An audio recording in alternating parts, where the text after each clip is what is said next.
El Salvador cierra el año 2021 con muchas similitudes con respecto al cierre del año anterior. Continúa el contexto de pandemia. Sigue la incertidumbre económica. La inseguridad ha mostrado su peor rostro a través de las desapariciones y las fosas clandestinas. El Estado de Derecho y la democracia han profundizado su crisis iniciada en 2020. A continuación, 4 especialistas en diferentes materias hacen un análisis de cómo se encuentra el país al final de 2021.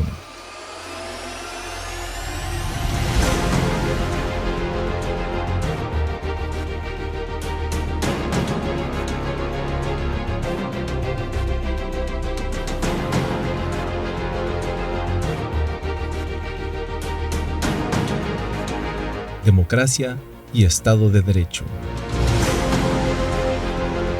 El 2021 ha sido un año diferente para El Salvador.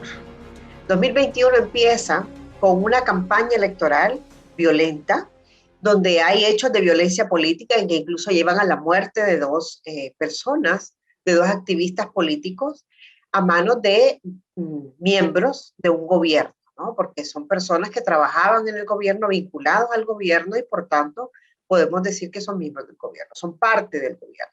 Ya una vez pasadas las elecciones, pues entonces que llegue el momento en el que se asume por parte de la nueva bancada legislativa, una bancada totalmente mayoritaria y favorecedora del gobierno, pues entonces se toman medidas que podemos considerar antidemocráticas, no solo por los salvadoreños, sino a nivel mundial. Ha habido pronunciamientos sobre el deterioro democrático que se marcó el 1 de mayo. En primer lugar, con la destitución de la Sala de lo Constitucional, y en segundo lugar, con la destitución del fiscal general de la República. Por iniciativa de varios diputados, solicito se incluya con dispensa de trámite a conocimiento de este Pleno Legislativo una pieza de correspondencia a efectos de promover la destitución de los magistrados propietarios y suplentes de la Sala de lo Constitucional de la Corte Suprema de Justicia.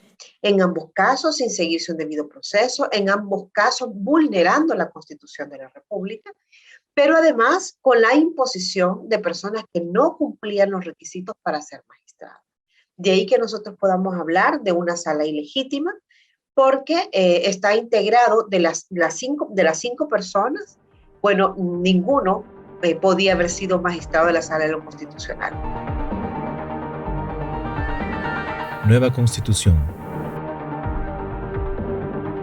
En el caso de las reformas constitucionales, que no son reformas, yo he planteado de que esto es un reemplazo constitucional, porque lo que se pretende hacer es una nueva constitución.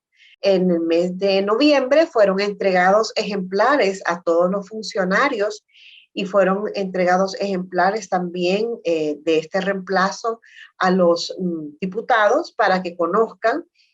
Todavía no se le ha dado iniciativa, es decir, es un proceso que todavía no existe legalmente, jurídicamente no existe, y que iniciará cuando 10 diputados den iniciativa de este proyecto. Una reforma constitucional, en este caso una nueva constitución, debe recoger el sentimiento, debe recoger las demandas sociales más importantes.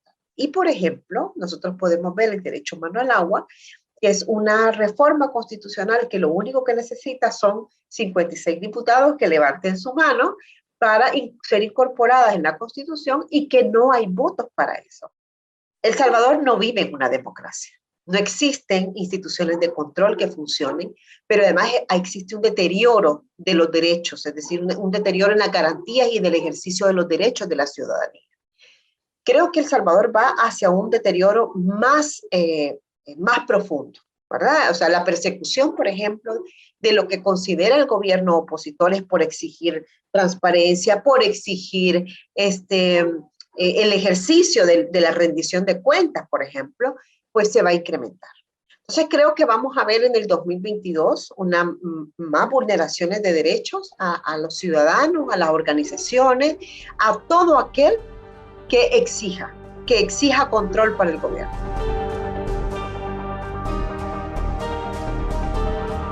El Salvador, un país seguro. Bueno, yo creo que en términos del balance a manera de logros, es difícil poder advertir resultados concretos de una política que se desconoce, cuyos enfoques, cuyos ejes de trabajo, cuyos planes de acción han sido ocultados, digamos, a la opinión pública. Y por tanto, hasta ahora, digamos, no hay elementos que permitan evaluar ese ciclo de la política de seguridad en lo que va de 2021, ¿verdad? Tenemos unos determinados resultados que, digamos, en términos concretos del dato numérico pueden considerarse positivos, promedios que siguen siendo muy bajos y que incluso marcan una tendencia a la reducción aún mayor en relación a 2019, que es promedios de 3.6, 4 homicidios al mes, y que proyectaría de mantenerse esta tendencia, uno de los niveles, una de las tasas más bajas de homicidio de la historia moderna del país. Sin embargo, como yo he venido diciendo, dada la complejidad de las dinámicas de la violencia que caracterizan el contexto actual, ya no es posible, digamos, medir la magnitud de las muertes violentas a partir del dato oficial de homicidios, tomando en cuenta que hay una práctica bastante extendida de asesinar a las víctimas y ocultar sus restos, lo que deriva sin duda en un subregistro que se refleja claramente en una reducción. Adicionalmente, hay que decir que, digamos, existen cada vez más evidencias y sospechas fundadas de un acuerdo entre el gobierno actual y las tres principales pandillas para reducir el número de homicidios en el país, lo cual pues ha permitido a partir del año 2019 que no solo se mantenga la tendencia a la baja, sino que se acentúe la reducción que el país traía desde 2016. Entonces, digamos que en términos numéricos podemos señalar esto como logro, pero situándolo en el contexto actual, en donde la política de seguridad se maneja con una elevada opacidad y más bien como una etiqueta de marketing político en el que no hay indicadores, no hay, digamos, parámetros de medición, no hay acceso a un documento de política pública, ni tampoco conocemos de acciones articuladas a escala nacional en materia de prevención primaria o secundaria, pues es difícil poder atribuir este resultado a el llamado Plan Control Territorial, ¿no? Lo cual, digamos, es problemático en términos de que esta reducción se puede ver vulnerada o básicamente depende de la voluntad política de los grupos criminales y no del impacto o del efecto de acciones de política pública en materia de seguridad.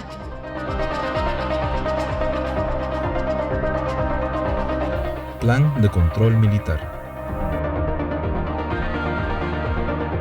Más allá del despliegue militar y policial, pero sobre todo del despliegue militar en las calles y en zonas que habitualmente no habían estado militarizadas, por ejemplo, algunas zonas rurales del departamento de Chalatenango, pues más allá de eso, la población parece desconocer, digamos, el contenido de tales planes.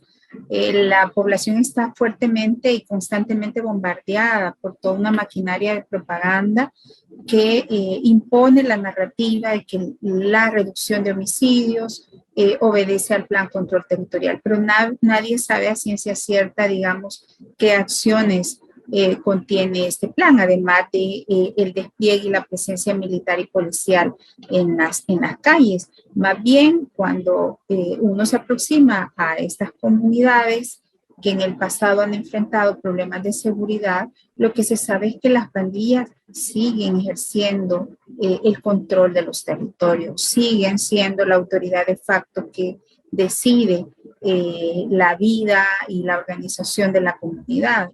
Lo que tenemos en este momento es una irrupción de fosas y de cementerios clandestinos frente a una realidad que ya no se puede ocultar, que es esta crisis de personas desaparecidas, desapariciones masivas, que en un alto porcentaje son ocultadas, digamos, a través de un homicidio.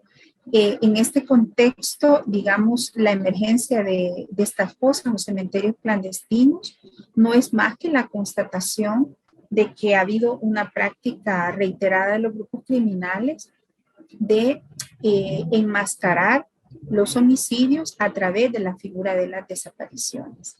En ese contexto, el hallazgo de Chalchuapa, por ejemplo, los cementerios clandestinos de Lourdes, concretamente de el Guarumal y de la zona de Limón, que se dice es uno de los cementerios más grandes, en este caso del barrio 18, y el reciente cementerio que se ha localizado en Nuevo Cucatlán, son pruebas irrefutables de la relación entre homicidios, desapariciones y fosas comunes. Estos hechos de control territorial que van limitando la movilidad de la población en las comunidades y que se expresa también en un aumento de los casos de desplazamiento forzado, no solo interno, sino internacional, y un indicador irrefutable de la situación de desprotección, de vulnerabilidad, de amenaza constante que vive gran parte de población, sobre todo pobre en el país, es precisamente el aumento de flujos migratorios, el aumento de migrantes salvadoreños que están saliendo del país amenazados, obligados, digamos, por amenazas de las pandillas y otros grupos criminales para salvaguardar su vida. Niños, jóvenes, mujeres, población LGTBIQ, sectores socioeconómicos, digamos, de bajos ingresos, que se ven día a día, digamos, amenazados por estos grupos, por estos entornos de inseguridad. Economía y deudas. Podríamos esperar, digamos, que respecto a 2019, en 2021 tengamos una tasa de crecimiento de menos del 0.5%.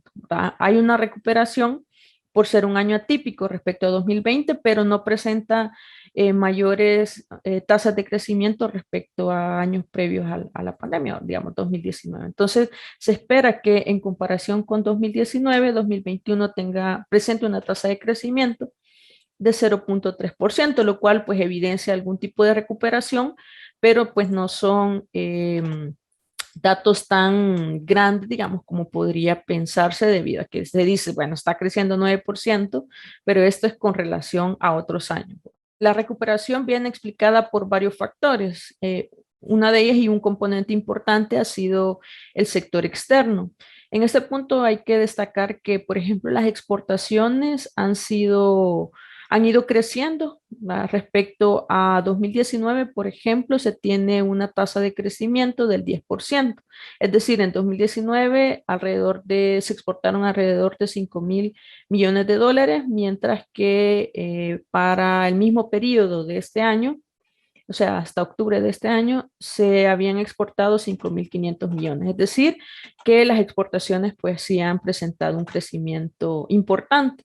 Sin embargo, pues esto también, quizás el no tener un mayor crecimiento o que no se vea reflejado en una mayor medida en los indicadores económicos, se debe también a que persiste el déficit comercial, es decir, que pese a que El Salvador ha logrado aumentar sus exportaciones en referencia a 2019, pues también las importaciones han crecido.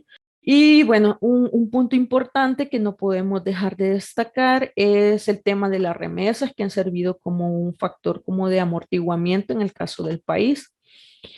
Hasta el segundo trimestre del año, que es para los datos que tenemos, las remesas representaban el 26.5% del PIB, o sea, un dato bastante significativo, más de un cuarto del PIB está representando la remesa.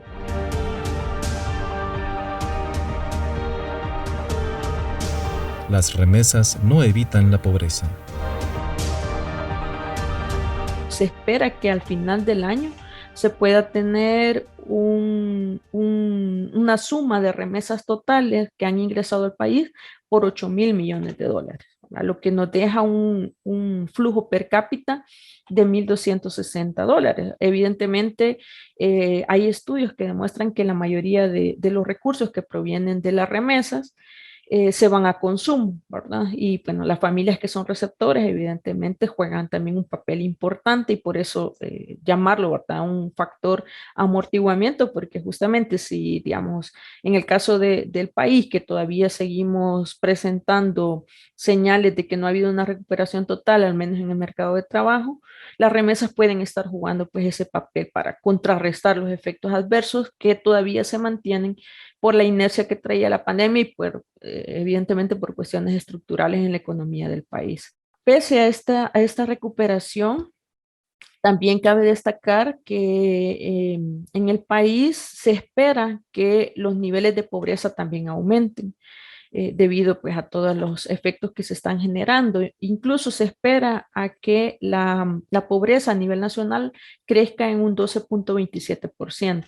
Esto puede ser todavía más pronunciado en los municipios fuera del área metropolitana de San Salvador, que podría alcanzar un 12.61% de crecimiento de la pobreza, ¿verdad? O sea, son datos bastante significativos, ¿verdad? Y no podemos verlo o dejarlo de lado, ¿verdad? Con respecto pues, al crecimiento que se está viendo, sino que también siempre hay grupos que están siendo, digamos, más susceptibles de estos efectos negativos que todavía se mantienen.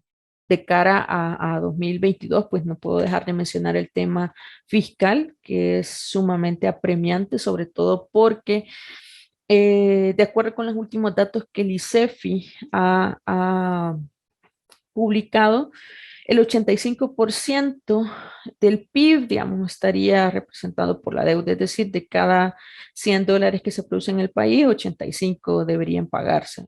El FMI ha señalado que El Salvador es el país más endeudado de Centroamérica y esta deuda pues es creciente y además esto se ve afectado también por el tema de riesgo país, ¿verdad? Los últimos datos arrojan que los bonos de El Salvador han caído su precio y también ha aumentado su riesgo y esto se debe también pues el manejo interno que se está generando en el país y decisiones que se están tomando relacionadas pues a la política pública. Bitcoin, criptomoneda de curso legal. Coincido con otras personas que han hablado de manera más extendida sobre el tema, que prácticamente estamos haciendo del país como un gran casino, ¿verdad? Esto significa que estamos poniendo recursos públicos a jugar en un criptoactivo que es sumamente volátil, ¿verdad? Un día puede estar en un precio bastante alto, otro día puede estar incluso en un precio por debajo del que se compró, lo que implicaría pérdidas. Eso, digamos, a nivel privado, pues es una opción de inversión y es válida para que una persona de forma individual lo haga. Sin embargo, para tomarlo como estrategia de país es bastante arriesgado y yo me atrevería a decir que es hasta criminal, en el sentido de que se están jugando con las finanzas públicas que de por sí ya están bastante flageladas. Salud y pandemia, año 2. Básicamente creo que es de reconocer que la gestión de parte de las autoridades gubernamentales en la adquisición de vacunas, ¿verdad?, ha sido buena, ¿verdad? Comparado con muchos otros países, si no nos vayamos tan lejos, con Guatemala y Honduras, que están a nuestro alrededor, pareciera ser que ese proceso de negociación no fue el más adecuado para estos gobiernos, ¿no? Punto y aparte es cómo hemos implementado esa campaña de vacunación. Eso es otra cosa. Lo que es la aplicación, en primer lugar decir que desconocemos cuál es el plan de vacunación. No hemos visto ningún documento donde nos diga cuáles son los pasos a seguir, ¿vea? Los grupos prioritarios, los pasos a seguir y que se vea una hoja de ruta por dónde irnos, ¿no? Y cuando queremos nosotros como gremio médico en este caso, o como población, querer acceder a esta información, no la tenemos. Como ustedes saben, pues se ha dado que esta información se ha clasificado como confidencial o que ha sido declarada en reserva. No sabemos exactamente en base a qué toman ciertas decisiones, si es algo planificado o es algo que surge en un momento que a alguien se le ocurrió o que alguien ordenó, no teniendo la experticia adecuada en este campo, ¿no? Es un retroceso de manera importante. Uno, la falta de transparencia de la información. Y dos, la gestión o el proceso de llevar a cabo la vacunación. Ustedes recordarán que cuando el gobierno comienza, cuando iba a comenzar a iniciarse la vacunación, nos informó de que iba a mandar a construir cabinas de vacunación especiales, ¿verdad? Y el gremio médico le manifestó que no era lo más adecuado, en primer lugar, porque no hay una base técnica que justifique que un paciente que va a recibir la vacuna de COVID lo haga en una cabina especial. Y fue una cantidad de dinero importante, todavía no sabemos la magnitud de lo que se despilfarró en la construcción de esas cabinas de vacunación y que al final de cuentas no fueron utilizadas para eso. Ahí también se observa de que se ha recortado presupuesto en general al área de salud y dentro del área de salud se le ha quitado también presupuesto a los equipos de atención primaria en salud y le hemos dado prioridad al área hospitalaria. Y es ahí donde el enfoque, como le digo, no es el correcto desde nuestro punto de vista, ¿no?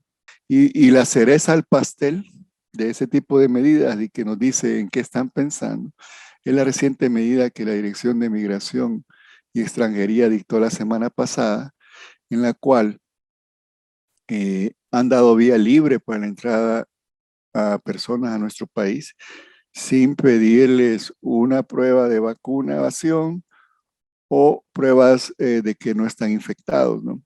Y ante la situación actual, ¿vea? A nivel mundial, que nuevamente estamos viendo que en Europa está una cuarta ola importante, ¿vea? Que nosotros probablemente la vayamos a tener próximamente. No veo la luz al final del túnel todavía. Creo yo de que la cabeza del Ejecutivo no tiene claro lo que debe hacerse en estos aspectos, ¿vea? Entonces van a seguir cometiendo los mismos errores que han estado cometiendo, ¿vea? Y ese control deseado de la pandemia cada vez se va retrasando mucho más, ¿vea? Porque acabo con esta idea, ¿no? Que es básica. Creo yo que el gobierno piensa de que vacunando es la mejor estrategia para contener la pandemia. Y quiero decirle que no. Son 4 pilares que uno debe de manejar y controlar adecuadamente para llevar a un control de la pandemia. Uno es la estrategia de vacunación. 2, la restricción de la movilidad de la población. Vea. Nosotros en este momento tenemos una movilidad prepandémica. El salvadoreño anda como que si no hubiera pandemia, ¿vea? Porque no hay restricciones. Tercero, hay que hacer que la población entienda que las medidas no farmacológicas o fortalecer las medidas no farmacológicas como el uso de la mascarilla, el distanciamiento social, el lavado de manos, deben de estar en buen nivel. Y último, la circulación de variantes, ¿no? Entre más eventos, la celebración allá en la playa por la clausura de la semana del Bitcoin, donde vimos un montón de personas que ni siquiera andaban mascarillas, etcétera, y que son extranjeros, muchos de ellos podrán venir de Europa y nos pueden traer variantes del virus, va a hacer que haya mayor circulación del virus. Entonces no vamos a lograr controlar. Entonces, si solo nos fijamos en una parte de esos 4 pilares, lo demás no va a servir. O sea, por mucho que vacunemos a la población salvadoreña, si no hacemos lo otro, pues no vamos a lograr controlar la pandemia. Entonces, en ese sentido, mi perspectiva pues es que desafortunadamente la pandemia va a estar, si no hay un cambio de visión, ¿vea?, en el manejo de la pandemia, pues vamos a continuar peleando con ella, ¿no? Los analistas consultados afirmaron que 2021 será recordado por situaciones específicas que determinarán el rumbo del país a corto plazo, como la imposición del Bitcoin como forma de intercambio comercial, como las fosas clandestinas y como la marcha popular del 15 de septiembre, que fue la primera protesta multitudinaria contra la actual administración del presidente Bukele, por la forma en que maneja El Salvador y que ha minado el nivel de popularidad que gozó al inicio de su mandato.